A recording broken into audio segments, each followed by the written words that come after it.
Everybody, welcome back to my channel. My name's Christina and today I'm gonna be talking about my makeup regrets. Now, I'm not talking about like makeup techniques or anything that I've done that I regret. I'm talking about purchases, makeup that I've bought that I regret buying. We're gonna talk about the products and we're gonna talk about why I regret those purchases. Before I get into the products, make sure to hit that subscribe button though, because I do upload every day. Because I do upload every day during the week, Monday through Friday. And if you're seeing this in December or when this goes up, I am uploading the entire month of December. Every single day. I'm doing Vlogmas on the weekends, regular videos during the week, so definitely make sure to hit that subscribe button before we get any further because I don't want you guys to miss out on anything. Now that I've done all that business fun stuff, let's just hop into the video. So first we're gonna jump into lip products that I regret buying. All of these have like an overarching theme to them and it's something that I should know about myself, but I yet continued to do this to myself. The things we do. First one I'm going to talk about should actually be kind of surprising because at the moment I loved having this and I thought it was something really special and wonderful, but ever since I bought it and used it for that special something day, I haven't used it since, and it's the Jouer Lip Topper in Skinny Dip. Now, originally I bought this to wear at my wedding, and I did wear it for my wedding, but honestly, it wasn't my favorite thing. It looked beautiful in the photos, and it like felt alright, but in person, I feel like I was so distracted by what was on my mouth.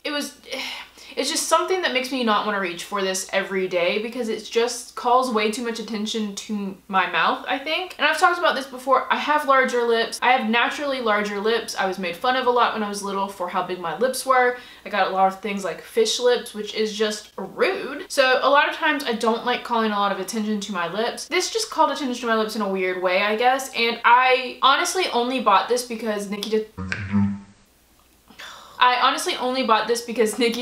hyped these up so much, made them seem like, you know, God's gift to lips, and they're all right. I'm not like super impressed by these. They're all right. I don't know if they're really worth the money because these are quite expensive. It's just all right. Kind of regret it. Like I don't really need it, you know? Another lip product that I regret buying is luckily one that wasn't expensive, so I don't feel so bad about it, but it's this ColourPop Ultra Glossy Lip. This was one of the high-rated glossy lips, like lip glosses on ColourPop, and I think the color's really pretty, and in the picture I thought, oh, that's wearable, that's really pretty. This is in the color Wolfie, and it's a metallic shift gloss, which I don't know why I keep buying metallic anything. I don't like metallic lips. Like, I know this about myself. I know for a fact I won't wear them. They look great in pictures, but like, is that enough to justify buying something that it just looks good on an Instagram picture? That means you're never gonna use the product up and you're not gonna get enough use out of it to make it worth it. I wish I didn't buy this. Luckily, ColourPop stuff is really affordable, so I don't feel so bad, but this is definitely a regret. And then the last lip product I'm still mad at myself about because the freaking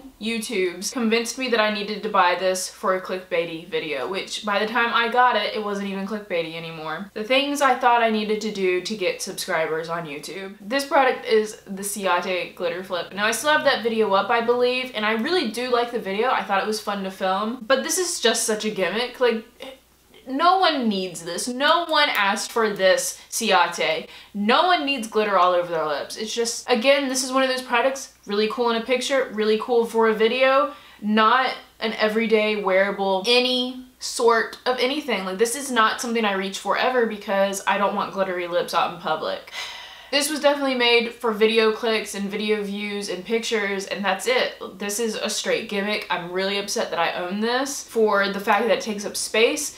It is a cool product, like it was really cool to use, but I literally used it in that video and I've never touched it since. They got my money, they win, Ciate, you win. That was all the lip products, so now I'm gonna move into some more of the face products. These was kind of lumped together, so I'm gonna put these next three together. This first one is one I actually like, but I don't reach for it as much as I would like to, and I'm scared it's gonna go bad because of that. This product is the Maybelline Master Contour. This is the V-shaped duo stick. I actually really do like this product. I've gotten a good bit of use out of it, but now that I've gotten more use out of it, it's getting harder to use because of this annoying V-shape. It's getting to the point where I'm probably gonna have to use a brush with it, which is just an extra step, and if I'm gonna use a brush with a product, I would rather just use a powder. I find powders easier to use, and creams just aren't my jam. I don't reach for these very often. I don't. My boiled eggs are done. Hang on. Hang on. Ugh. Okay, I'm back. Sorry about that. My lunch was ready. Back to what we were talking about. So the next face product that I regret buying is this guy. This is the Makeup Revolution Concealer. So I've never bought the Tarte Shape Tape Concealer, and everyone was talking about this concealer when it came out and how it was comparable. Now this one is like $20 less than the Tarte one, so I was like, I'll try this guy. And won't lie to you, I hate this concealer. It is so dry on me. Now bear in mind, I have dry skin. If you have oily skin or oily lids or anything like that, this could work for you, but I have dry skin. This accentuated my skin so bad. I like to use concealer on my lids as a primer most days, and this made my eyelids look textured, which I mean they are, but usually I don't notice it as much. It just was an awful mess. It looked crepey in my under eyes. Why did the sun just go away? It just was all around a mess, and I regret buying this.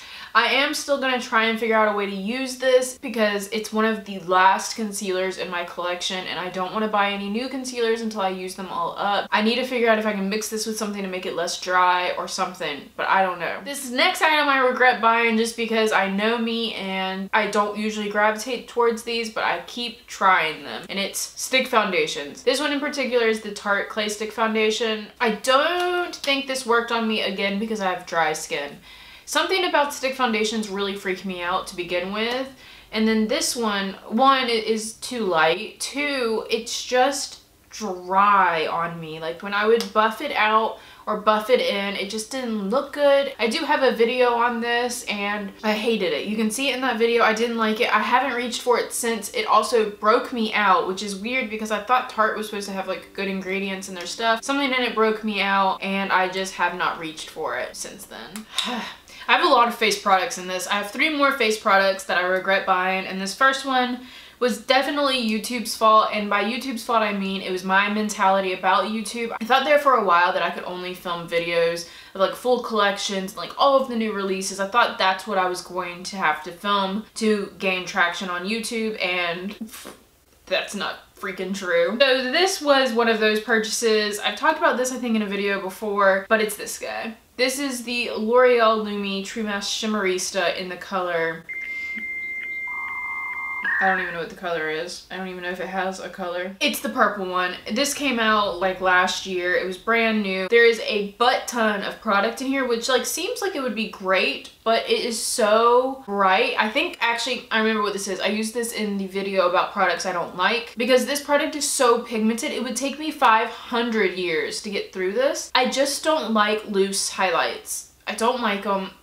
It's so messy. It's just so pigmented. It's purple, so like it only works with certain looks. I couldn't do this as like a daily highlight in my opinion. I mean, maybe I could, but I just don't really care for it. This was also hella expensive. This was like 14 bucks for this guy, which again, you get a lot, so it kind of justifies it, but it's just such a hassle for $14, and it's not really wearable. I don't know why. I only bought this because I thought I needed it for that video, and I don't even think that video is up anymore. It didn't even get that many views because no one cared, because everyone knew no one would use this. Like, no one would keep this. Does anyone use this? Does anyone have this? Probably not. This next one isn't really a regret because I don't like it. It's this guy. It's the Physicians Formula Bronze Booster. I actually do really like this product.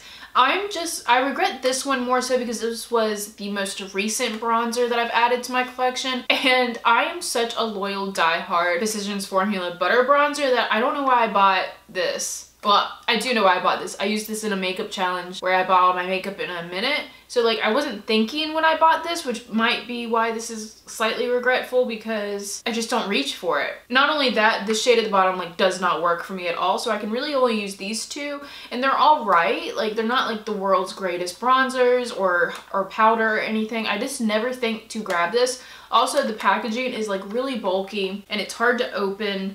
It's bulky because it comes with like a little brush and mirror at the bottom, which is fine, but like the brush is still down here in its packaging. I would never use the mirror. Like it seems unnecessarily bulky, and I just don't really care to reach for it. Overall, the product is good inside. I didn't need this. Now this next one is something that I knew I wouldn't even be able to use, but it got so much hype that I bought it anyways. This is the Maybelline Master Strobing Liquid, the illuminating highlight. A lot of people hyped it up, and like, I will admit this product is beautiful. Like, the color is really nice. It looks really good. I have a hard time with liquid highlights, which is why I knew I wouldn't really like it, even though I went and bought it because people were telling me how good it was. It is really good, and I do really like the actual product, but just knowing myself, I don't know how to use a liquid highlight unless I'm not wearing foundation, because I feel like no matter what I do,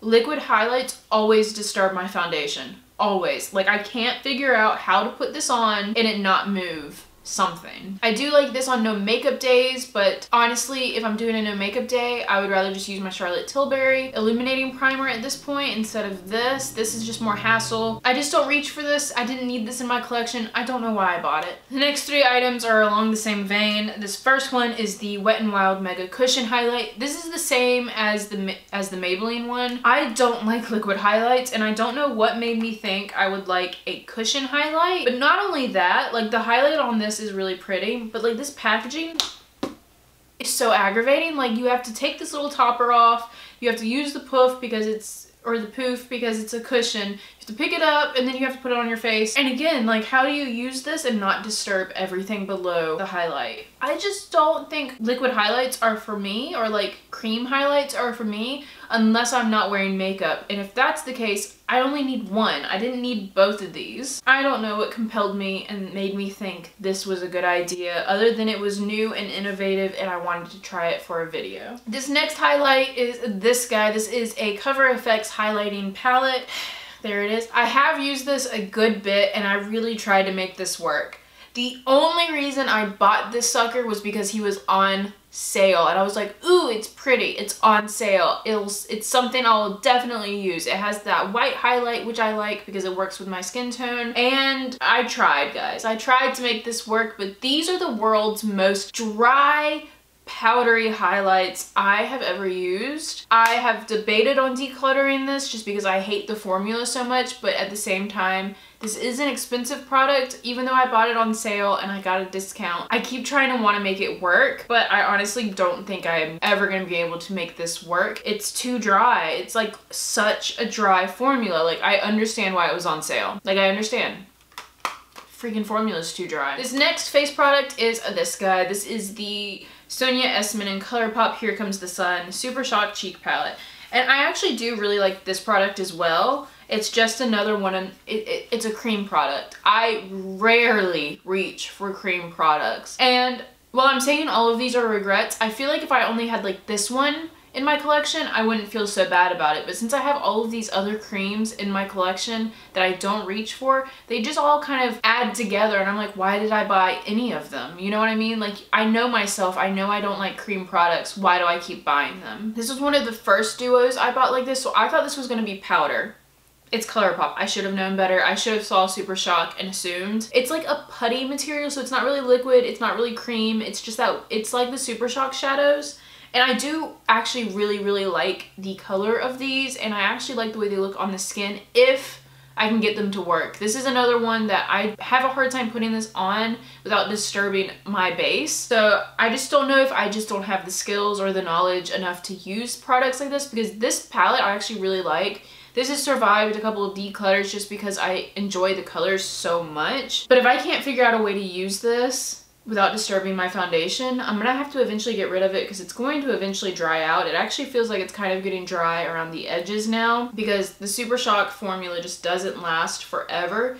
But this blush and highlight is actually so pretty. Maybe I should just put it in my Shop My Stash for December and see if I can use it, because I really do like this product. So I don't want to like completely regret this, but I will regret it if I can't figure out a way to use it. And we're down to the last three products now. This next one is one that I again only bought because I was like, ooh, that'd be a cool video idea. Not because it has any value in my life at all, but because it'd be a cool video idea. And I don't even remember if I did a video on it. That is the Too Faced Glitter Pop Peel Off Eyeliner.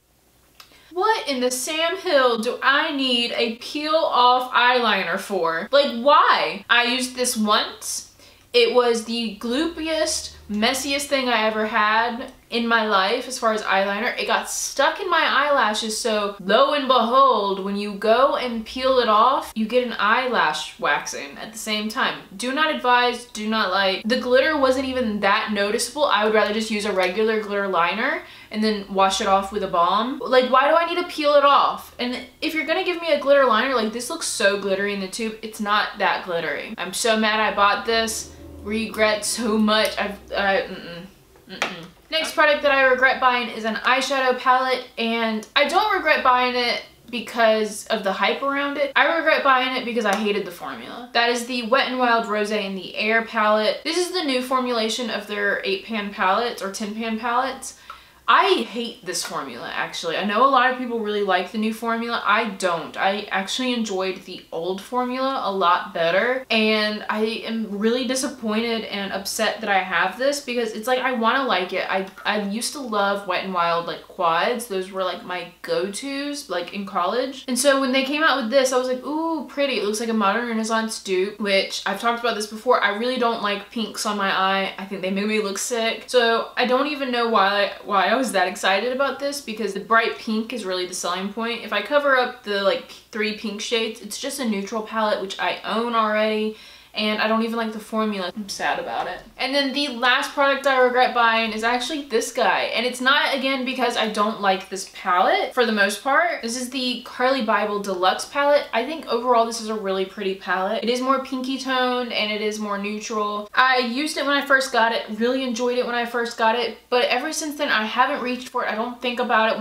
even if I like try to force myself to use it, I just go, no. I don't even watch Carly Bible, so like I didn't buy it because her name's on it. I just bought it because I thought it was pretty packaging. Looking at it, I'm never gonna like hit pan on any of this. I'm never gonna use this to the full extent that it needs to be used. I don't even watch Carly, so I don't have that like motivating factor that I like loved this YouTuber. I just feel like I bought this because I saw it at Ulta. No one had really done a video on it yet, and I wanted to have it. I did do a 3 looks 1 palette video with this palette, and I enjoyed doing that. That was my first 3 looks 1 palette video, and like I liked this, but like having it in my collection now brings me no joy, brings me nothing. I don't feel like I'm gonna get much use out of it unless I force myself to, which honestly, the formula is not bad, so maybe I should just do that. Maybe I've just disconnected from it, because there are shades in here that like looking at them, I like them. I don't know. It's just so neutral, and I think at this point, even though I love my neutrals, I think at this point I just have so many in my collection, I'm like overwhelmed with them, and this just isn't one that I think about. I don't know. I feel like I didn't need this. Moral of the story, I probably didn't need any of these items. I have plenty of makeup. And that, guys, is everything that I regret buying and why I regretted buying it and how I just feel about it. I don't really like doing negative videos very often, but sometimes I think it is nice to look at products you don't like and talk about why you don't like them. Also, I think it helps me realize my spending habits and my consumerism mentality in a way. I sometimes just buy things because I feel like I need it for YouTube, or I feel like I need it, or it's innovative so I need to try it. None of those things are true, and I think doing these videos definitely is an eye-opener to me. So hopefully you guys liked this video as well. If you did, please give it a thumbs up down below. If you haven't yet, go ahead, hit that subscribe button, and hopefully that means I see all of you guys in tomorrow's video. Bye!